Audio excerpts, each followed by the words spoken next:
Change this. No. Okay. Good to see you too. Thanks. How you doing, everybody? Again, my name is Anthony Kropp. I am the new SRO at the high school. A lot of familiar faces here. I'm going to tell you a quick story about distracted driving. In 2010, my wife was hit by somebody who was texting and driving.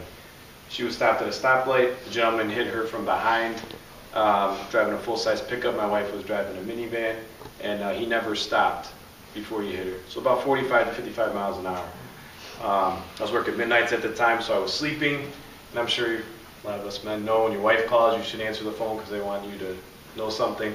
So I woke up to the phone ringing and ringing and ringing and ringing, thinking, what does she want? She knows I'm supposed to be sleeping. I have to work tonight. I work midnights. And she tells me she's in a crash. I love my wife, but my first question was, were the kids in the car? Which, thank God, they weren't, because when I got there, my van had been pushed all the way up to their seats. So, you know, there's the driver passenger seat, then there's the second row of seats, then the third row. My kids always sit in the middle because I always just feel that that's the safest. But this guy had pushed everything all the way up to the back of their seats. All the windows were blown out, and there were about, I don't know, 45, 50 feet of skid marks on the road from my wife's van just being pushed from a stop. Because when she got hit, she locked up, kept her foot on the brake, and just pushed the car. And there's no doubt in my mind that my kids either would have been severely hurt or probably killed.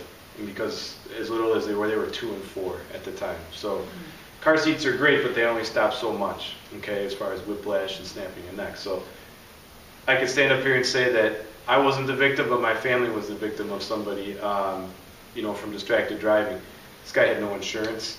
He never got out of the car and offered to help or anything like that. So, you know, unfortunately, there are people out there, you know, that this can happen to. So I'm not going to beat a dead horse with this issue. So these gentlemen and I have worked. This is the second year. They put on a great program.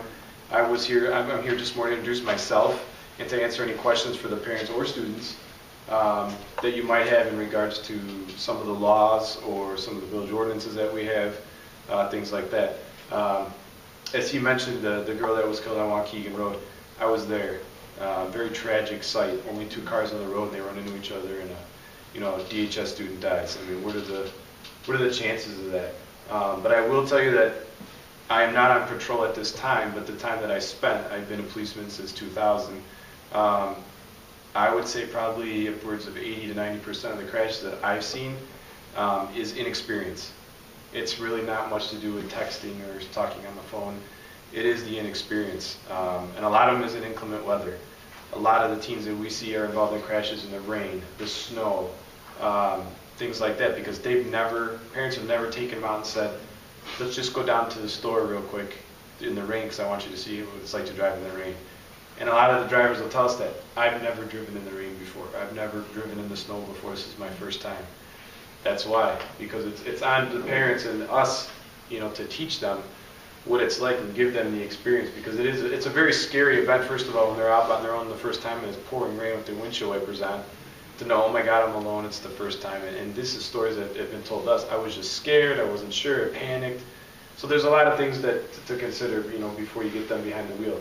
It's great to take them out on a sunny day, but pretty much all of us can drive on a nice sunny day. So try and get them out in inclement weather and, you know, teach them what it's like to be in a stressful situation just for weather. I mean, not even traffic or on the highway.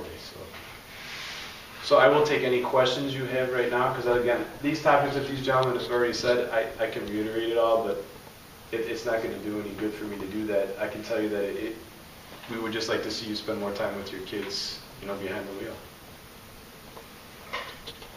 So is our passengers, is that a primary enforcement if you stop somebody who is unprovisional or whatever they call that? The problem with us trying to enforce passengers is you can look at a driver, but we don't know how old they are or how long they've had their license. So if there's something else that we could stop them for, speeding, a turn signal, stop sign violation, that gives us a little bit more basis to inquire on who they have in the car.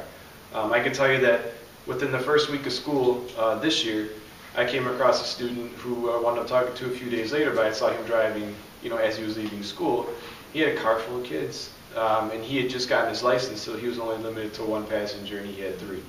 So I called and spoke with his mom, you know, just reiterated the fact that, hey, I'm just calling as a courtesy, not to get the kid in trouble, but it's a safety thing, you know. I mean, and you could tell he was distracted. One kid was jumping around in the car. and you could see he was, you know, trying to drive down Waukegan and looking at what his friends doing, bopping around in the back, and it's a big thing to watch out for. So it's something that we take very seriously, but it is kind of hard for us to enforce that as well. If we do stop somebody in there and they have too many people in the car, we try not to, you know, be the bad guy all the time. So we'll be like, listen, guess what? Got shoes on? Start walking. Or you're getting a ticket for $120. Usually it's their friends start walking. But, you know, it's there. There's a lot of texting. I will say that for the first week or week and a half at the high school, I stood out in the mornings when parent did drop off, and I got one parent who was on the phone. Just one, which is impressive.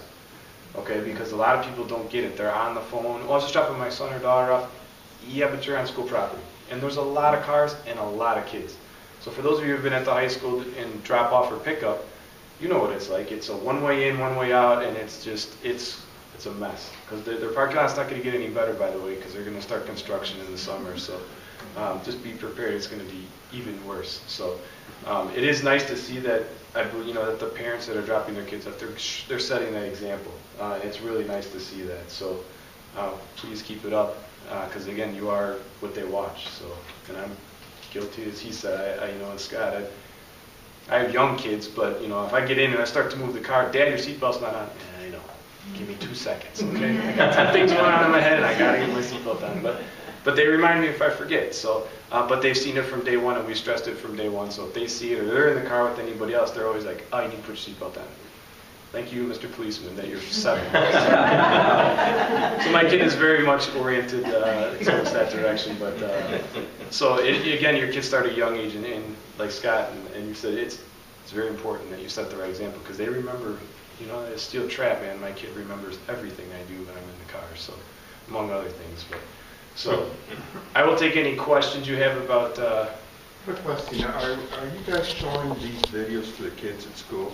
Because I think some of them are very relevant, and I think they make a significant impact. And if they see these videos, I think they might change their behavior. At least think about it. Right. I've only been in the high school a couple months, but I have already participated in some of the driver's ed classes, and I've just sat in to watch.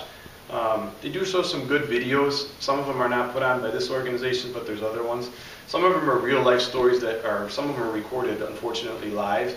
So they're showing these kids live accidents and what happens and the outcomes. So there's a lot of good videos floating around, and they are showing them to the kids at the school.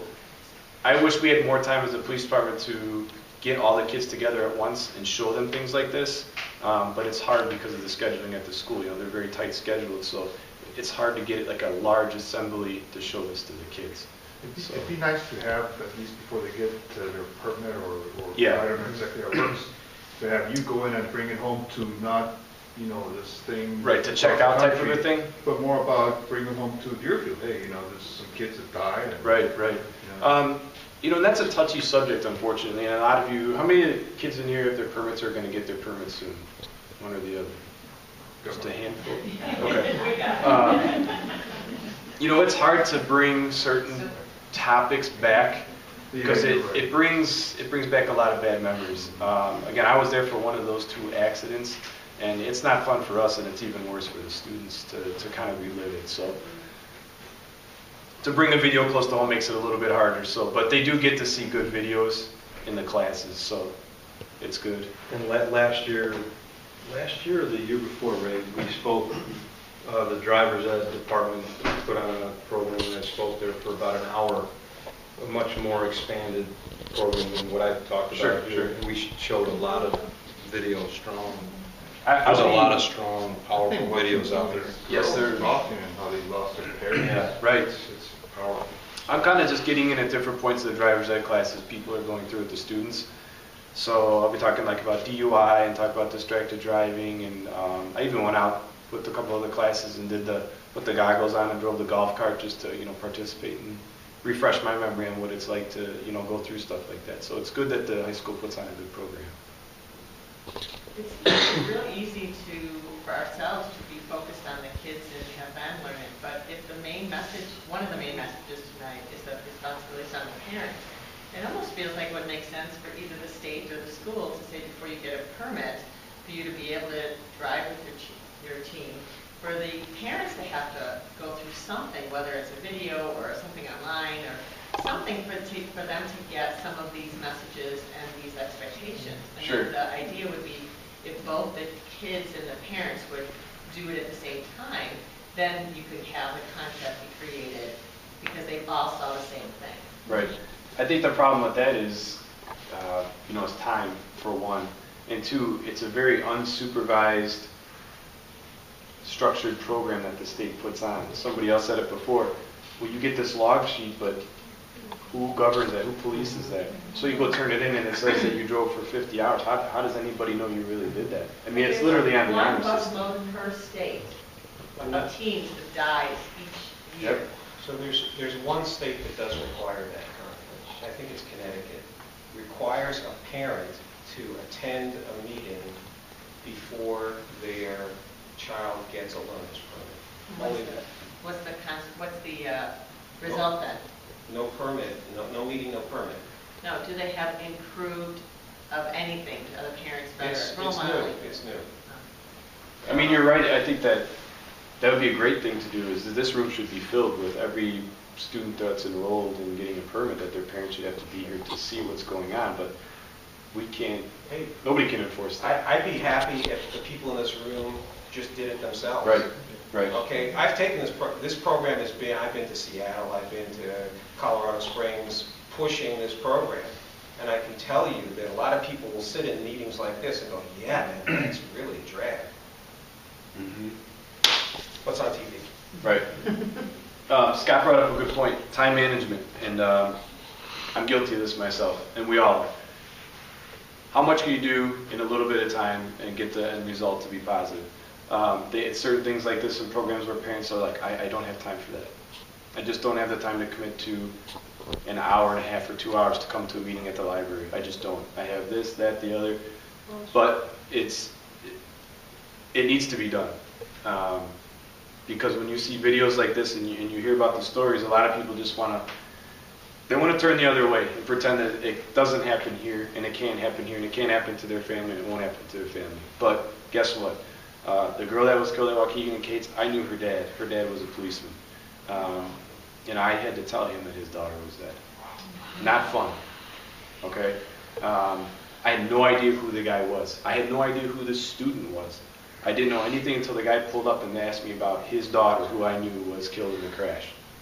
Okay? I knew nothing of that information. I just saw him pull up, and we've known each other for years. And I didn't even know what to say to the guy.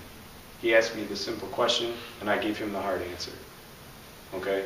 Hardest thing I think I've ever had to do in my career is having not only to tell him, but tell other parents, and I've unfortunately had to tell other parents that their kids or loved ones have either been, killed in an accident or, died in another way. And that is the worst part about this job. And that's something that parents need to think about is, you need to take the time to get through to your children and other family members that driving is important. And you are getting behind the most destructive weapon that you can give your child. Okay, and a lot of them don't think about it that way, but it is. I mean, you could kill a pedestrian, a motorcyclist, a person on a bike. You could kill yourself just by running into a tree. There's, endless options.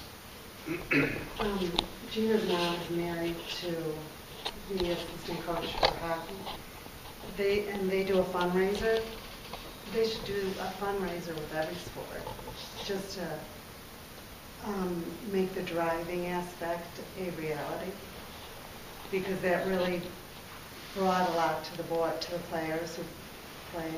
The problem is things happen, and then students remember for a period of time, and then they rotate out. They do this every year. Right, but then they rotate out, and some of the parents, forget. And it's like it starts off real strong, a lot of these programs, and then it fades off, and then something will happen, and it gets big again. It's just things get forgotten sometimes over time, and then people kind of just feel that it's back to normal, and it's unfortunately that's a bad. But driving can't be forgotten. I know, So but people fall into a very big should- comfort zone, and they fall into the trap of it can't happen to me, and it can't happen here.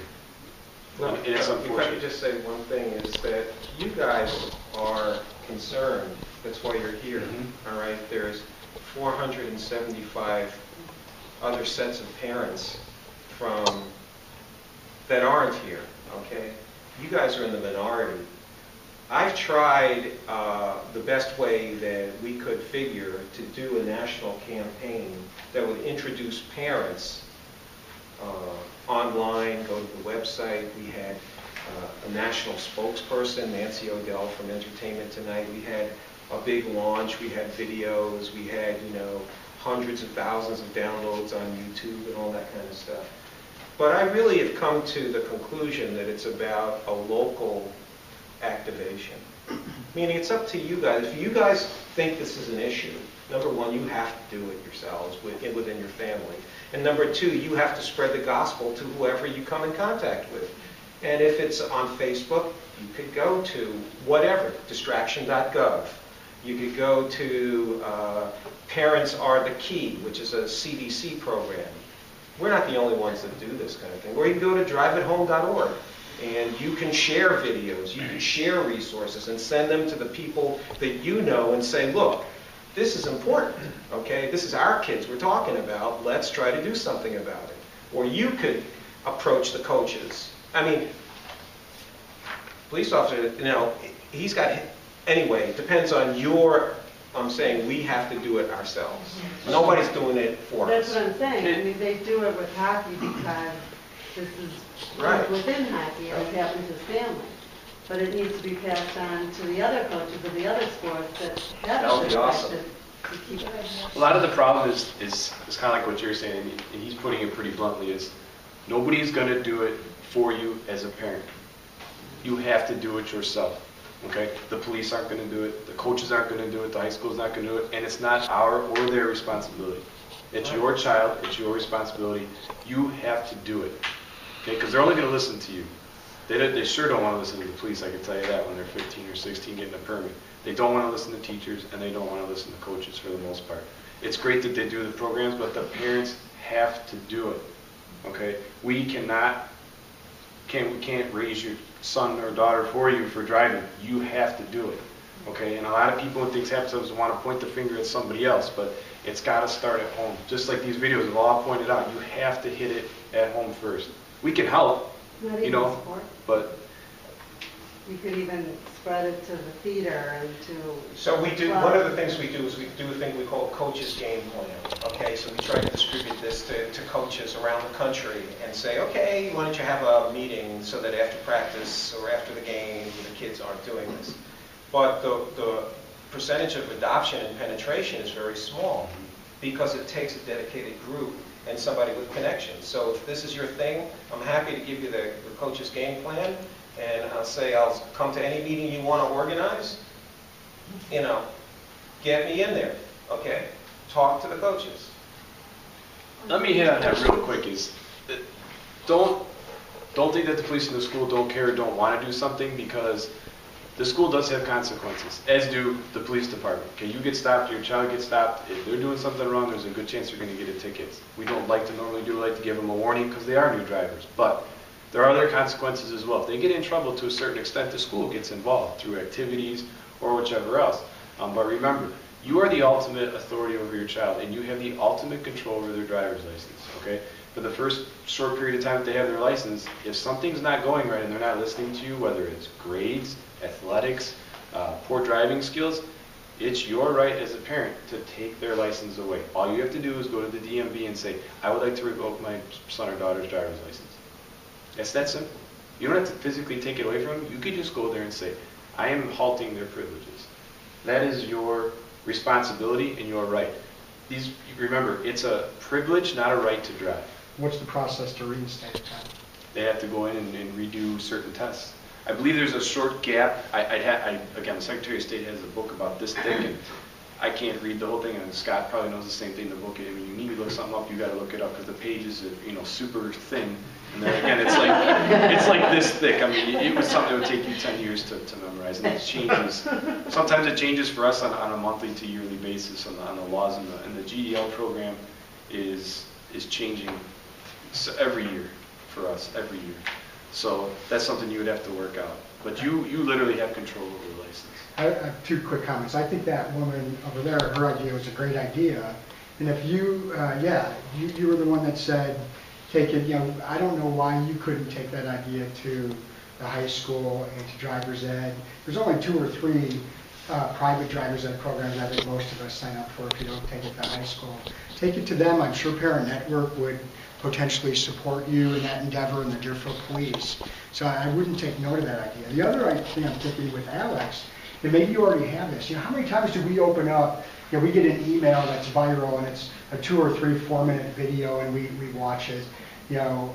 If you have a very short video, 3 minutes, 4 minutes, that we can, as a parent network, send out to all of our friends and say, pass this on. Well, And I think that would, could be a video with some kids and other things, short enough that people will look at it. I mean, how many ridiculous political things do we get from some of our friends? This could be a positive thing that we could hopefully send viral. Ryan, I got 35 of them on Drive It Home. They're all on YouTube. You can send or embed any or all of them. None of them are over 4 minutes. Really? Some are, as I said, some are humorous. They're done with Second City Comedy Troupe. Some are the sketching type of thing. Some of them I have, victims, parents who've lost kids, talking about the horror of that. I mean, whatever you think your friends can tolerate, whatever, you know what I'm saying? Well, maybe what we could do here to make it local is maybe sit down with Parent Network and come up with a game plan where once a month, for 12 months straight, we would send out to our friends one video, 3-minute snippet on, parenting and safe driving. And we do that 12 times. One video each time. I mean, we can do things as a group that can make a difference. And the challenge is that every year it's a new group of parents. Every year people have to get re-educated. I mean, we might as well use social media. You got 3 years worth of videos. That's right. That could And be more sent accurate. also to the, and not just coaches though, the teachers or the sponsors of the theater and the other things other than sports. I mean, It can be a pass it on, There's clubs, I there's think that children. it's amazing. I'm sorry if you have some questions, I don't mean to take your time. So I thought the statistic of the total number of kids killed is the total population of DHS in Highland Park. I mean, that blew my mind.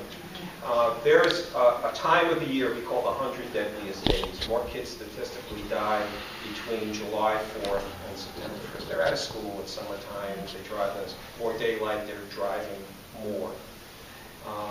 So in the back of my mind, I have the idea that the talented kids at DHS will put together a video about this stuff, about the 100 deadliest days, that we can then circulate in addition. Not just... And that's something you could take up with Principal Griffith, some of these concerns.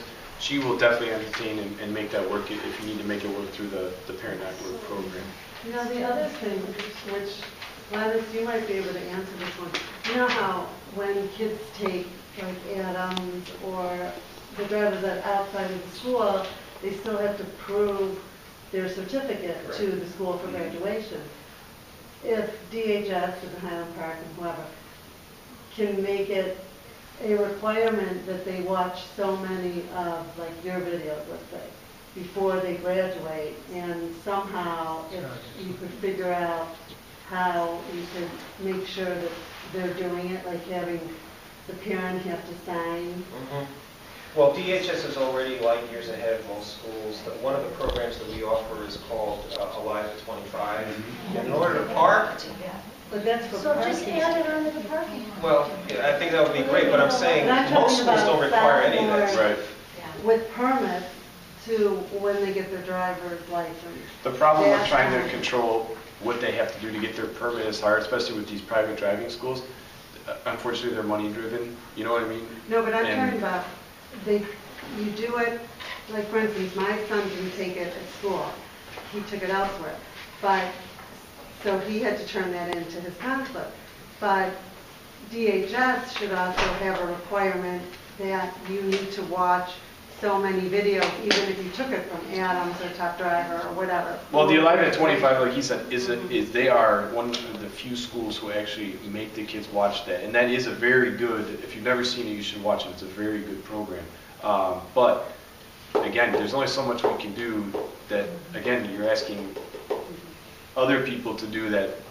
the parents need to. Again, the websites are very simple, the internet's very easy to use.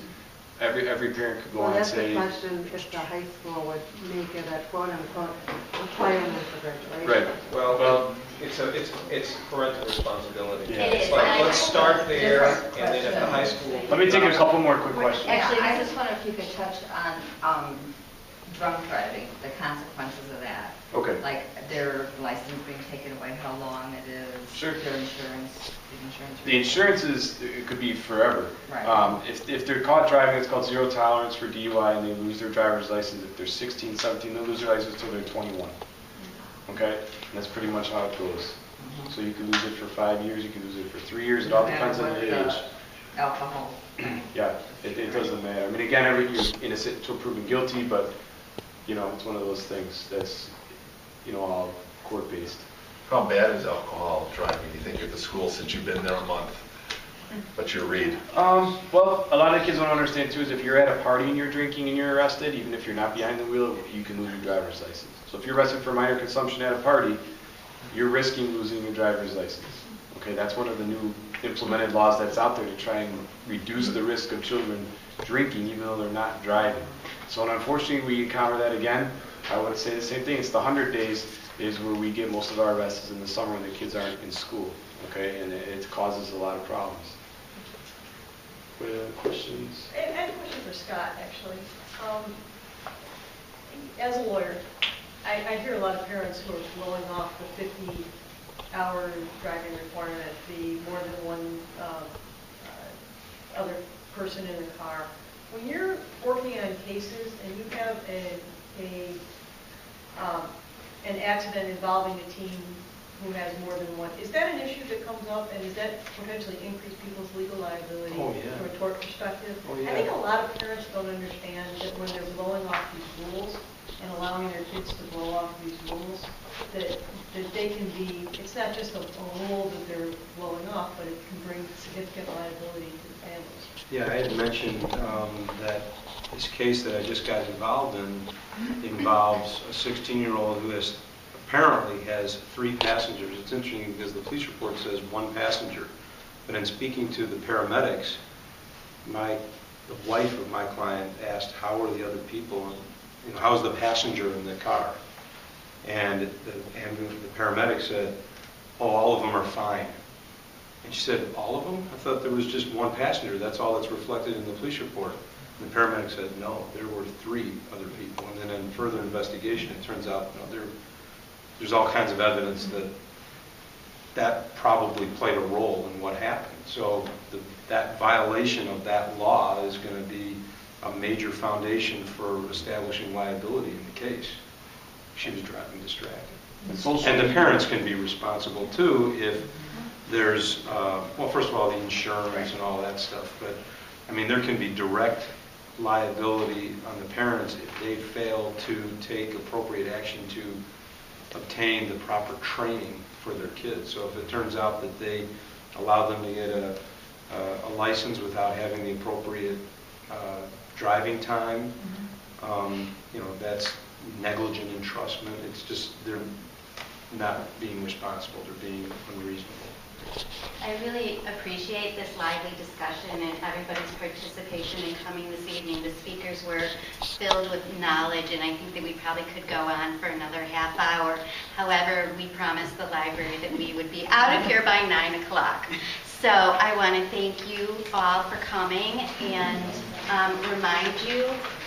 You have Ken Ginsberg on November 7th, 2 programs, 9 to 11 at the North Shore Unitarian Church, and then in the morning, and then 7 to 9 p.m. at Stevenson High School. And there's a flyer up here that reflects that. And this was videotaped tonight?